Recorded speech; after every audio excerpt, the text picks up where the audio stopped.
네, 앞서 말씀드렸듯이 아모스 말씀은 전체 9장으로 구성되어 있는데 그 중간 부분 3장부터 6장까지는 아모스의 3편의 설교로 그렇게 구성되어 있습니다. 아모스 3장은 그 첫 번째 설교이죠. 지난주 함께 나눈 아모스 3장 1절에서 8절까지의 말씀은 이스라엘의 잘못된 선민의식을 깨우쳐 주었습니다. 이스라엘 백성들은 자기 자신들이 하나님의 택하신 백성이라는 그 선민의 특권의식과 함께 하나님이 자기들만, 온 민족 중에서 자기들만 사랑한다라는 그 사랑에 도취되어서 어떤 죄를 지어도 어떤 상황 가운데서도 결코 하나님은 우리를 벌하지 않으시고 우리를 용서해 주시고 사랑해 주신다라고 믿고 있었습니다.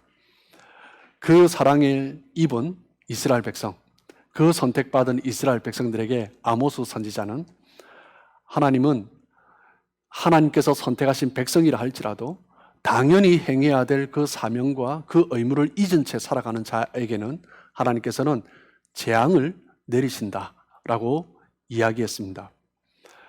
그런데 동시에 그 재앙을 말하면서 공의의 하나님에 대해서 말하면서 아모스 선지자는 먼저 하나님은 사랑이다라는 것을 다시 한번 깨우쳐 주었습니다. 그래서 지난주에 메시지는 아모스 선지자가 그 이스라엘 백성들에게 하나님은 당신들을 사랑하지만 하나님은 그 죄를 벌하시는, 사랑하기 때문에 벌하시는 공의의 하나님이다라는 것을 나누었습니다. 구약에 보면 많은 선지자들이 하나님의 징계를 선포합니다. 그리고 그 징계 속에는 하나님의 사랑이 있다는 것을 이야기하고 있죠. 그 중에 대표적인 선지자가 요나 선지자입니다. 또 다른 선지자와는 다르게 많은 선지자들이 유다 백성들, 이스라엘 백성들에게, 남유다와 북이스라엘에게 하나님의 재앙을 선포하시면서 그 안에 있는 하나님의 사랑을 이야기했지만 요나는 이방 민족 니느웨에 살고 있는 그 백성들을 향하여서 하나님의 징계를 선포했습니다. 요나서 1장 2절 3절 말씀을 보시면 너는 일어나 저 큰 성읍 니느웨로 가서 그것을 향하여 외치라. 그 악독이 내 앞에 상달되었음이니라 하시니라. 그러나 요나가 여호와의 얼굴을 피하려고 일어나 다시스로 도망하려 하여 욥바로 내려갔더니 니느웨 백성들의 악독이 하나님 앞에 상달되었습니다. 여러분, 니느웨가 어떤 곳입니까? 이스라엘 동편에 있는 아수르의 수도가 니느웨죠. 그 아수르는 아시다시피 지금 아모스가 말씀을 전하고 있는 북이스라엘을 멸망시켰던 민족이 누구예요? 바로 아수르입니다. 시리아죠. 그 백성들은 지금 아모스 선지자 이 시대에도 시리아 민족들로 말미암아 고통 가운데 있었죠. 요나 때도 마찬가지죠. 그런데 하나님께서 그 니느웨, 그 북이스라엘을 괴롭히고 있는 그 아수르의 수도 니느웨를 향하여서 재앙을 선포하라라고 말씀하시는 것입니다. 요나 마음이 기뻤겠죠. 그런데 이상하게 요나는 그 니느웨가 있는 동쪽으로 가지 않고 반대쪽, 지금의 스페인 지역이죠. 그 서쪽으로 가기 위하여서 욥바로 내려가서 배를 타고 서쪽으로 가기 위해서 도망을 갑니다. 하나님이 요나에게 주신 메시지가 무엇이기 때문에 요나는 자신들이 그렇게 싫어하는 아수르 그 수도 니느웨를 향하여서 멸망을 선포하러 가야 하는데 왜 가지 않았을까? 그 메시지가 무엇입니까? 요나가 물고기 뱃속에 있다가 사흘 후에 나와서 그리고 그 니느웨로 들어가서 외쳤던 그 메시지가 바로 그 메시지입니다. 요나서 3장 4절입니다. 요나가 그 성읍에 들어가서 하루 동안 다니며 외쳐 이르되 40일이 지나면 니느웨가 무너지리라 하였더니,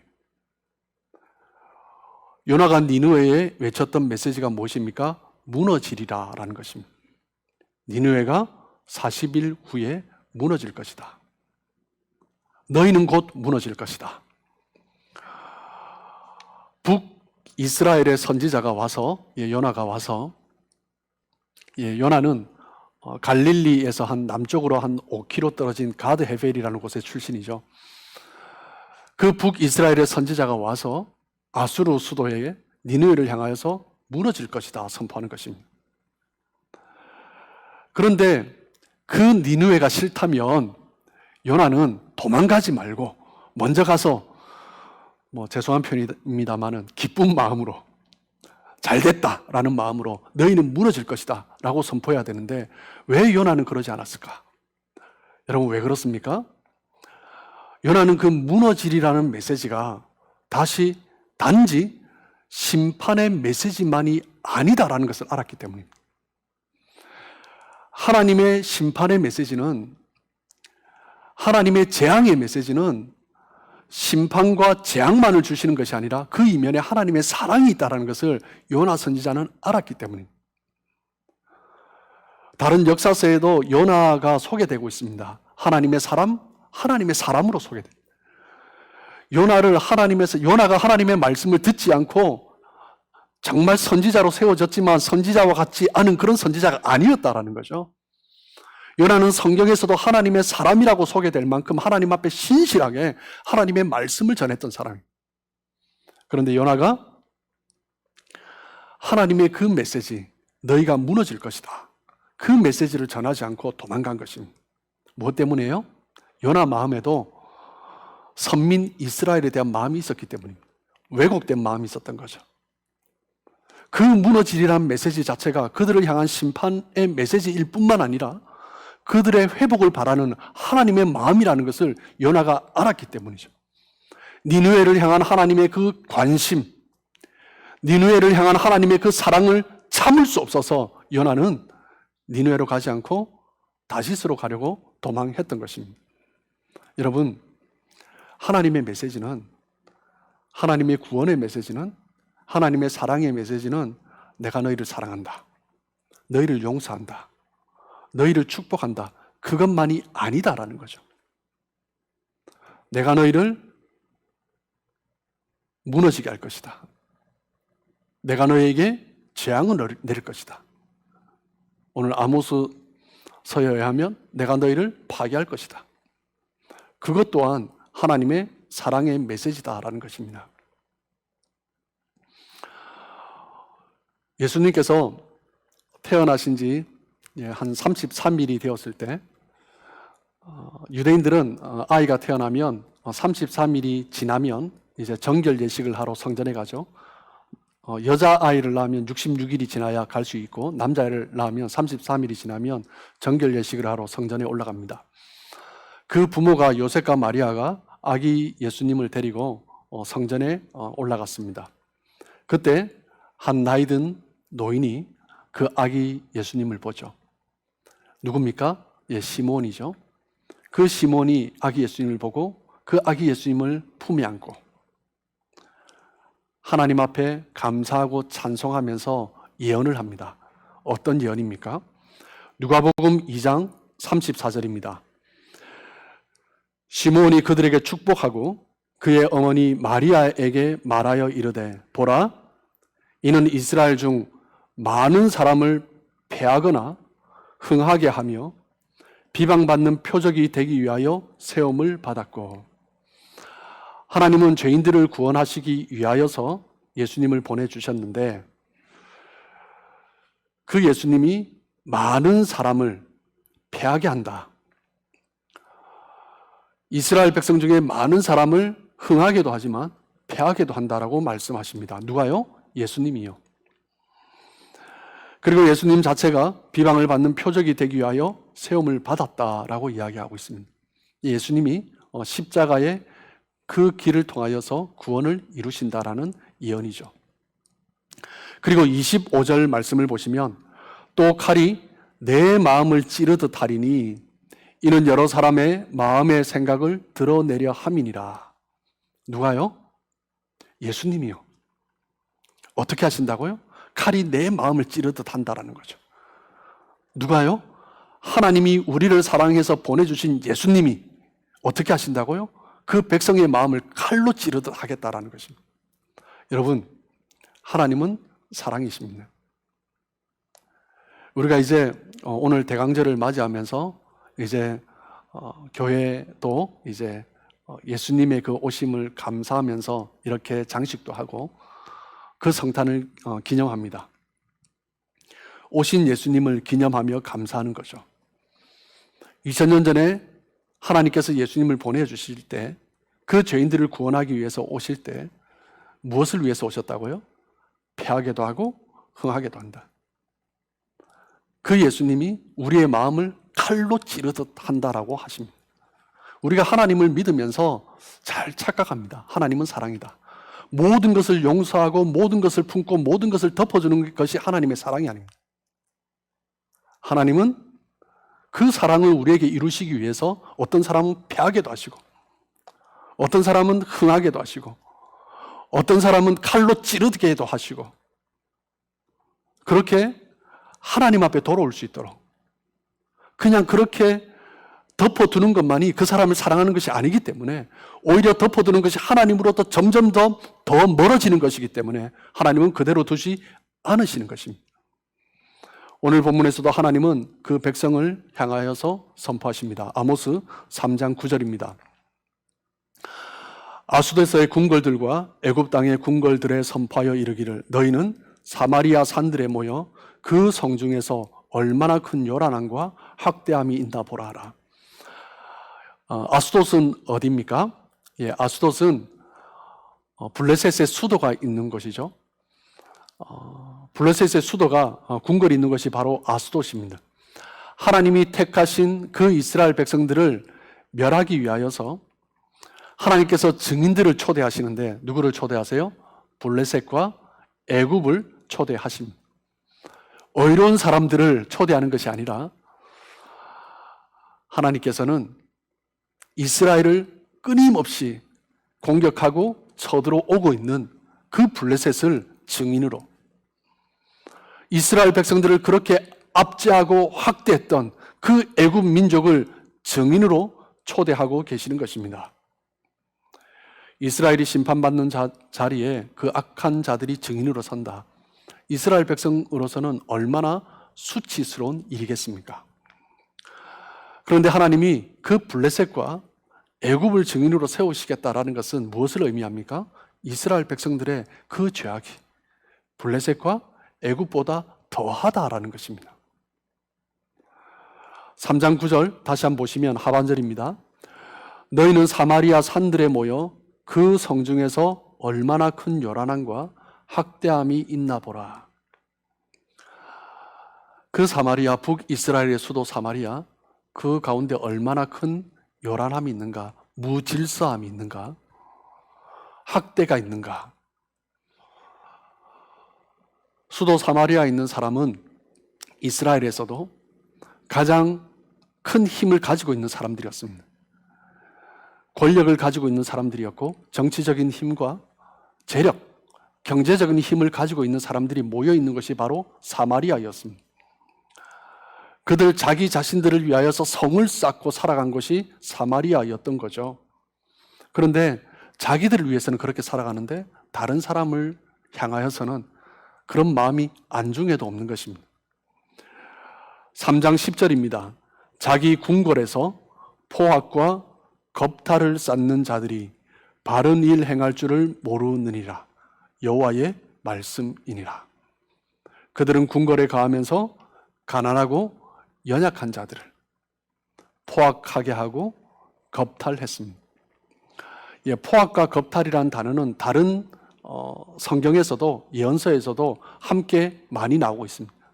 그 상황들을 보면 포악이라는 의미는 어떨 때 사용되냐면, 거짓 증거까지 동원해서 사람들로 하여금 신체적인 상해를 입히고 피 흘리게 하는 것이 포악입니다. 그리고 겁탈은 무엇입니까? 남의 재산을 무력으로 빼앗을 때 사용되는 단어가 겁탈입니다. 누가 그렇게 하고 있어요? 북이스라엘 수도에 살고 있는 그 사마리아 사람들이 포악과 겁탈로 누구를요? 자기 백성을, 가난하고 연약한 자들을 그렇게 압제하고 있는 것입니다. 그 결과 이스라엘은 점점 더 정의가, 공의가 사라지고 무질서함과 요란함, 그리고 극심한 빈부의 격차가 가득한 그런 사회가 되었던 것입니다.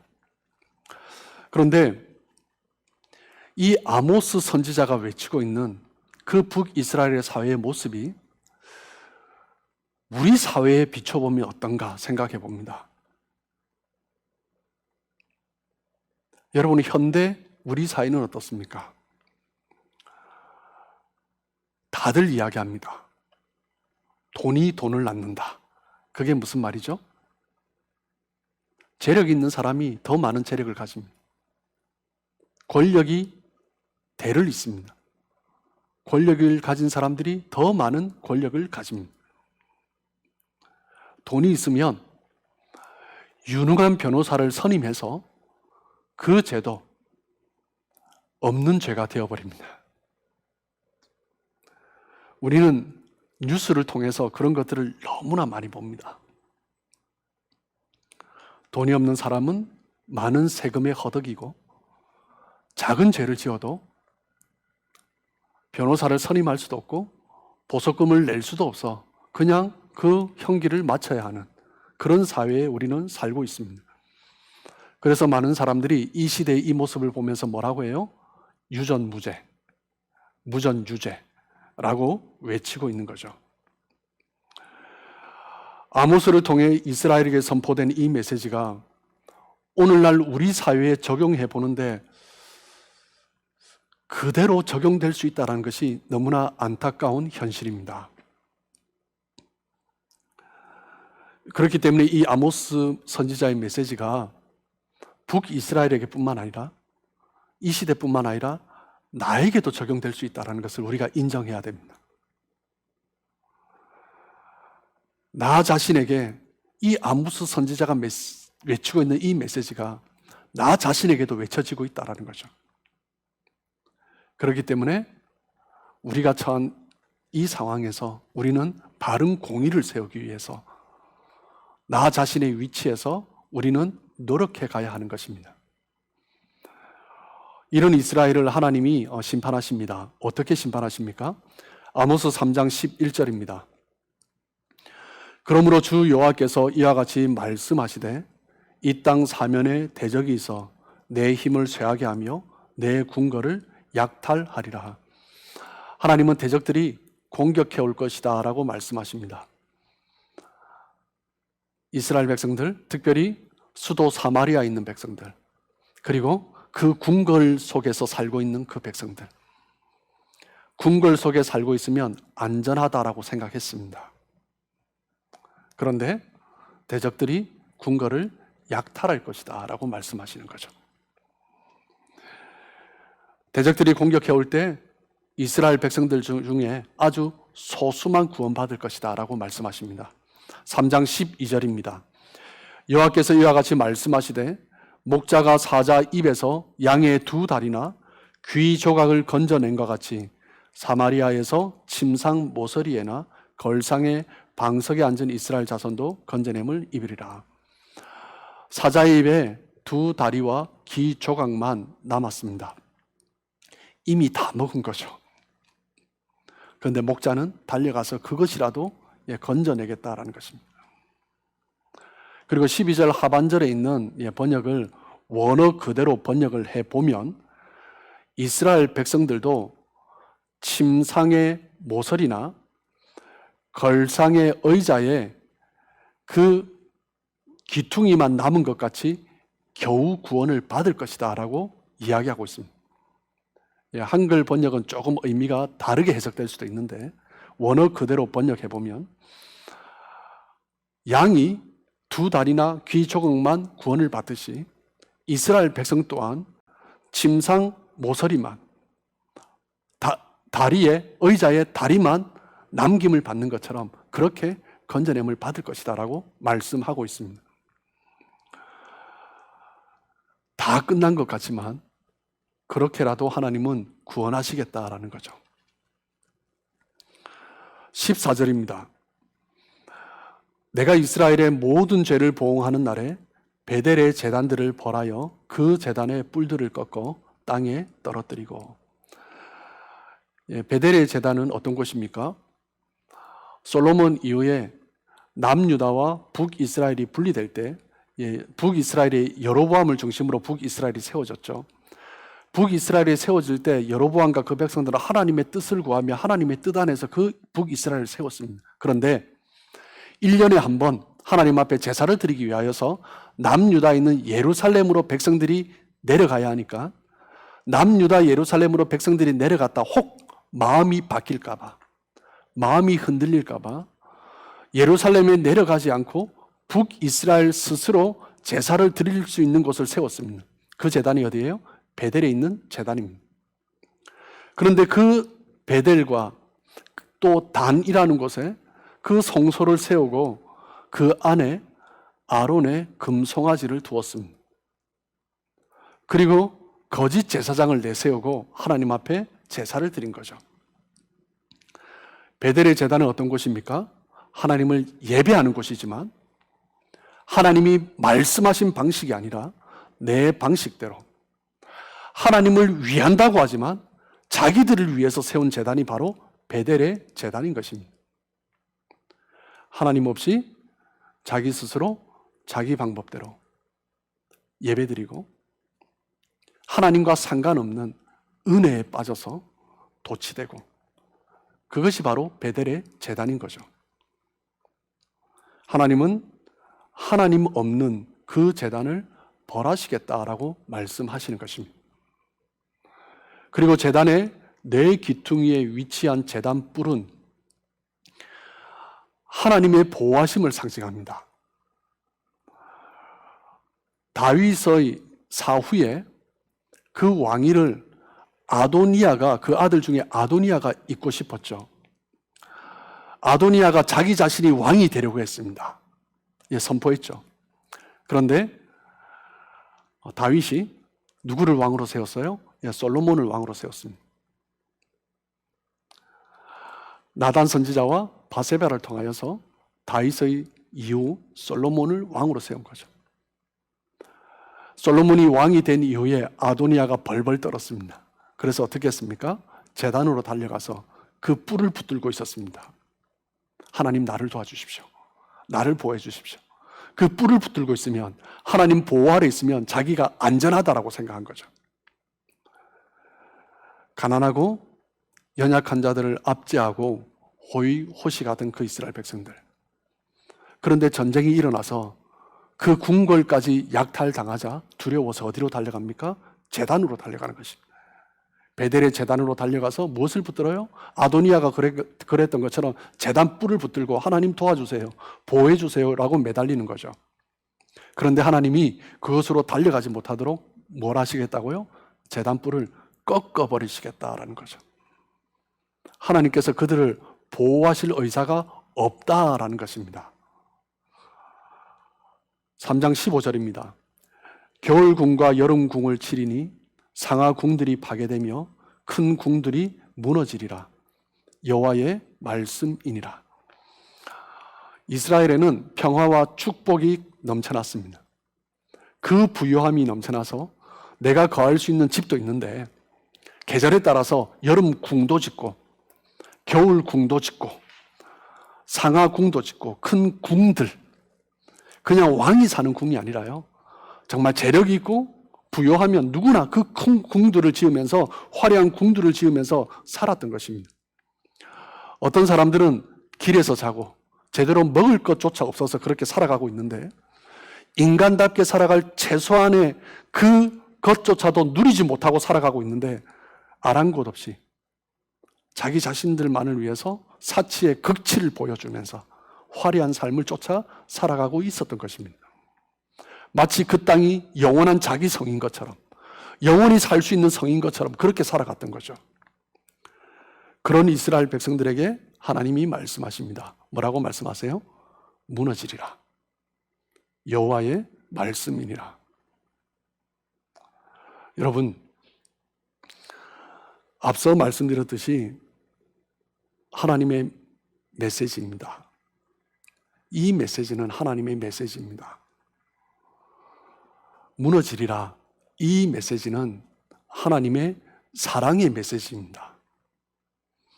시몬이 아기 예수님을 품에 안고 예언한 것처럼 복음은요, 예수님의 그 구원의 복음은 새 옷만이 있는 것이 아니라 부숨도 있는 것입니다. 하나님은 부숨을 통해서 우리를 다시 세우시는 거죠. 때로는 그 메시지가 무서운 심판의 메시지로, 저주의 메시지로 들릴 수 있지만, 그 메시지가 하나님 입에서 나왔다면 그것은 하나님의 구원의 메시지이고 사랑의 메시지인 것입니다. 이것이 하나님의 메시지이기 때문에 내용은 무너지리라 이지만 그것은 하나님의 사랑이고 구원인 거죠. 여러분, 이 시대를 보면서, 그리고 우리의 모습을 보면 살아가면서 너무나 많은 악들을 쌓아가고 있습니다. 무너져야 하는데 무너지지 않고 더 크게 쌓아가는 것 같습니다. 나를 보호하고 나를 위하고 내가 위험에 처하면 재단 뿔을 붙들고 그렇게 살아가는 것입니다. 우리는 자신을 돌아보면서 먼저 우리가 해야 될 것이 무엇이에요? 스스로 무너져야 합니다. 이게 다른 말로 표현하면 영적 성찰이죠. 수많은 영적 거장들, 수많은 믿음의 사람들, 성자들, 그 사람들은 철저하게 자기 자신을 먼저 무너뜨린 사람들입니다. 무너질 것이 있으면 끝없이 자기를 무너뜨린 사람들이죠. 우리 또한 예배를 드리며 말씀을 읽으며 큐티를 하며 기도를 하며 하나님께서 우리에게 찌르시는 부분이 있다면 무너져야 합니다. 나 스스로 무너져야 합니다. 무너뜨리고 회개해야 합니다. 교만한 그 바벨탑이 있다면, 그 포악한 니느웨의 모습이 있다면, 그 탐욕의 사마리아의 모습이 있다면 우리는 무너뜨려야 합니다. 어떤 방식이든 하나님께서 무너지리라라는 메시지를 주셨다면, 내가 직접 들었다면, 아니면 말씀을 통해서, 아니면 다른 사람들을 통해서 하나님께서 무너지리라는 그 메시지를 주셨다면 듣고 자복해야 합니다. 자복하고 회개하며 스스로 무너져야 합니다. 니느웨 사람들은 회개했습니다. 니느웨 요나서 3장 5절입니다. 니느웨 사람들이 하나님을 믿고 금식을 선포하고 높고 낮은 자를 막론하고 굵은 베옷을 입은지라. 여러분, 회개는 믿음의 아주 중요한 표현이고 믿음의 열매 중에 하나입니다. 회개는 신앙의 구체적인 행동이고 내가 신앙이 있다라는 것을 실존적으로 보여주는 것이 회개입니다. 회개할 것이 있다면 전후 상황 가리지 말고 회개해야 됩니다. 무너지리라라는 메시지를 들었다면 그대로 무너져야 합니다.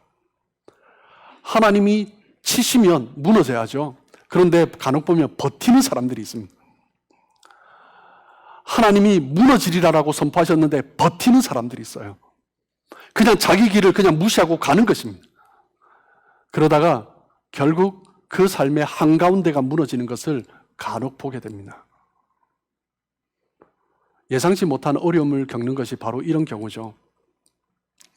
어떤 사람들은 힘든 일이 일어나면 정말 견디지 못할 그런 일이, 예상치 못한 어려움들이 일어나면 재수가 없어요. 그렇게 됐나 보다 라고 생각하면서 끝까지 자기 방법을 고집하는 사람들이 있습니다. 하나님이 치시는데 받지 않는 거죠. 그것은 악한 것입니다.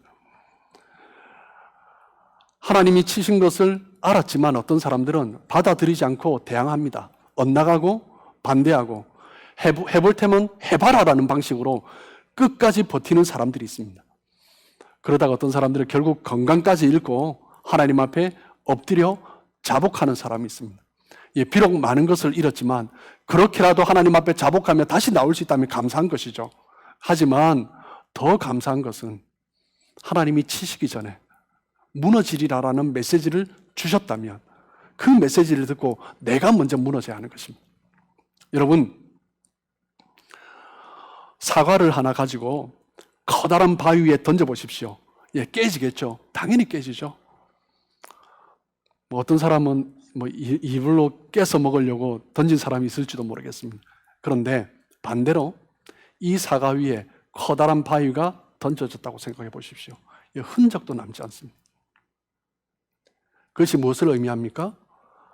하나님이 우리 위에 던져지시기 전에 하나님이 내 위에 재앙을 내리시기 전에 내가 먼저 스스로 나를 무너뜨리게 하는 것입니다. 깨졌지만, 맞았지만, 아프지만 하나님이 무너지리라라고 선포하시면 그것을 받아들여야 합니다. 받지 않기 위해서 버티면 안 되는 거죠. 무너지리라는 하나님의 메시지를 받고 회개하고 나 스스로 내가 먼저 무너져야 합니다. 신앙의 사람들이 그랬고 선지자들이 그랬습니다. 그것이 바로 하나님의 사람의 모습입니다. 받을 것은 받아야 합니다. 하나님이 무너지리라라고 말씀하셨다면 그것은 사랑의 메시지입니다. 그것은 구원의 메시지입니다. 여러분, 신앙인들에게 있는 궁궐은 무너져야 합니다. 겨울궁, 여름궁, 상하궁, 큰 궁들, 그 궁들은 무너져야 합니다. 이기주의와 세속주의를 의미하는 그 궁들은 무너지는 것 같습니다. 무너져야 합니다. 나는 그런 궁이 없는데 나랑은 상관이 없는 것 같습니다. 아니요, 그렇지 않습니다. 나를 위해서, 나만 즐기기 위해서 하나님 없이 다른 사람을 향한 섬김 없이 나만 즐기는 사치, 그것이 나의 궁입니다. 열심히 돈을 벌어야 합니다. 그런데 나를 위해서 돈에 빠지면 안 됩니다. 세상의 즐거움, 안락함을 누릴 수 있습니다. 하지만 거기에 묻혀버리면 안 되죠. 겨울궁, 여름궁, 상하궁, 큰 궁들 짓지도 말아야 하고 그런 것들이 있다면 무너뜨려야 합니다. 하나님보다 이 세상에 더 큰 관심을 두게 하는 그 궁들이 무너지시길 주님의 이름으로 축복합니다. 우리 안에 베델의 제단이 너무 많습니다. 어떤 사람은 신앙생활을 하면서 누구를 위해서 할까? 퀘스천 마크가 들 때가 있습니다. 자기의 위안을 삼기 위해서 신앙생활을 하는 사람, 자기 자랑을 위해서 신앙생활을 하는 사람, 어떤 사람은 특별한 은사가 있는데 그 특별한 은사를 가지고 대단한 사역을 하는데 자기 과시를 하는 사람, 베델의 제단입니다. 나에게 유익함이 있으면 하고 내가 유익하지 않으면 하지 않고 내가 좋으면 오고 기분 나쁘면 오지 않는 사람. 어떤 모임이에요? 사교 모임이죠. 나에게 유익하면 가고 기분 좋으면 가고 유익하지 않으면 가지 않고 기분 나쁘면 가지 않고 사교 모임입니다. 어떤 사람은 교회 생활도 그렇게 하는 사람이 있습니다. 무엇 때문이죠? 베델의 제단입니다. 무너져야 할 것은 무너져야 합니다. 나에게만 포커스된 것이 아니라 공동체를 세워야죠. 내가 희생되더라도 공동체를 세워야죠. 그것이 하나님의 제단이죠. 기도를 해도 내 문제, 나의 진로, 자녀들의 문제만을 기도하는 것이 아니라 베델의 제단이죠. 나를 위해서, 가족을 위해서, 자녀들을 위해서 기도하더라도 하나님을 위해서, 하나님의 영광을 위해서, 성도들을 위해서, 비록 때로는 나의 이익이 침해된다 할지라도 하나님의 나라가 세워진다면 기꺼이 선택할 수 있는, 그 자리를 지킬 수 있는 그 사람이 바로 하나님의 제단을 세워가는 사람입니다.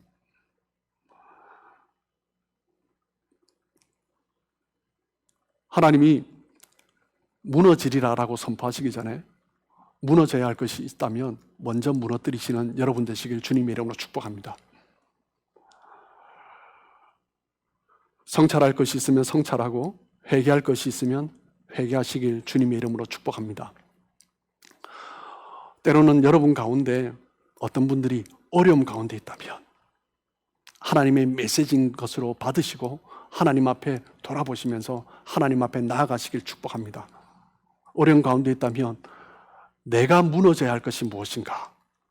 그것을 한번 돌아보시고 무너뜨리시고 그 무너짐 속에서 우리에게 주시는 하나님의 사랑의 메시지를 깨닫고 나를 다시 붙드시고 건지시는 그 하나님의 그 메시지를 붙들고 무너지는 것을 오히려 감사할 수 있는 여러분 되시길 주님의 이름으로 축복합니다.